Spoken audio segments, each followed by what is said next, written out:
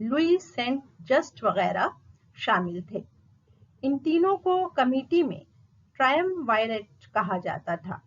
اس کے علاوہ دوسرے ریڈیکل ممبران میں کارنوٹ، پائریئر اور میری جین ہیرالٹ وغیرہ کا نام لیا جا سکتا ہے، جنہوں نے فرانسیسی انقلاب کی مخالفت میں آواز بلند کرنے والوں کو گیلوٹن کرنے میں کوئی کسر نہیں چھوڑی۔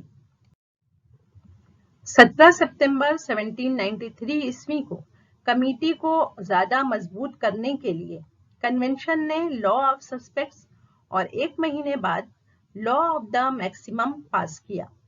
کمیٹی کے ممبران کی تعداد بڑھا کر 12 کر دی گئی۔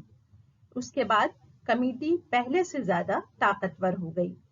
آنے والے 3 مہینوں میں میری اینٹونیٹ، جیکس بریسوٹ اور ان کے دوسرے جیرونڈی ہمنوا، اولمپے ڈی گوجز، پیرے برگنیاٹ، سابق ڈیوک آف اورلین، پیرس کا پہلا میئر جین سیلوین بیلی وغیرہ کو گیلوٹن کر دیا گیا۔ ملک کے حالات اتنے خراب ہو گئے کہ فرانس کا کوئی بھی شہری رابسپیئر یا جیکوبن پارٹی کے خلاف بولنے کی ہمت نہیں کر سکتا تھا۔ آنے والے آئندہ 6 مہینے میں شک کی بنیاد پر اور کسی بھی طرح کی تنقید کرنے پر گیلوٹن کرنے میں کوئی ہچکچاہٹ نہیں ہوتی تھی۔ ایک رپورٹ کے مطابق اس دوران تقریباً 12,000 شہری کو گیلوٹن کیا گیا۔ آخرکار عوام رابسپیئر کے خلاف ہو گئی اور 28 جولائی 1794 عیسوی کو عوام نے اسے پکڑ کر گیلوٹن کر دیا۔ اس کی موت کے ساتھ ہی فرانس میں رین آف ٹیرر کا خاتمہ ہو گیا۔ 5 اکتوبر 1795 عیسوی کو شاہی حکومت کے حامیوں نے نیشنل کنونشن پر قبضہ کرنے کی کوشش کی، لیکن ناکام رہے۔ نیپولین بوناپارٹ نے شاہی حامیوں پر بندوق کی نالیں کھلوا دی۔ تقریباً 300 لوگ مارے گئے۔ فرانس کی تاریخ میں یہ واقعہ وینڈیمیئر ریولیوشن کہلاتا ہے۔ اس انقلاب کے بعد 2 نومبر 1795 عیسوی میں کمیٹی آف پبلک سیفٹی کی جگہ ڈائریکٹری کا قیام عمل میں آیا۔ ملک 4 برس تک بیرون ممالک سے جنگوں میں الجھا رہا۔ 9 نومبر 1799 عیسوی کو نیپولین نے ڈائریکٹری کا خاتمہ کر دیا اور فرانس کی حکومت پر قابض ہو گیا۔ تاریخ میں یہ واقعہ 18 برمیئر کے نام سے جانا جاتا ہے۔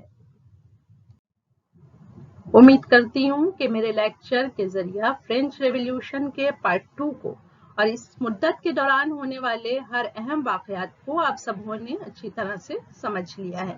میرا ذاتی خیال یہ ہے کہ آپ پارٹ 1 اور پارٹ 2 کے ویڈیو کو اگر بہت توجہ سے دیکھیں تو فرینچ ریولیوشن کو سمجھنے میں آپ کو کسی طرح کی کوئی دشواری نہیں ہوگی۔ بہرحال ایک نئے ٹاپک کے ساتھ انشاءاللہ تعالی آپ سبوں سے بہت جلدی ملاقات ہوگی۔ تب تک کے لیے سروسمی کو دیجیے اجازت۔ خالق کائنات ہم سبوں کو اپنے حفظ و امان میں رکھے، آمین۔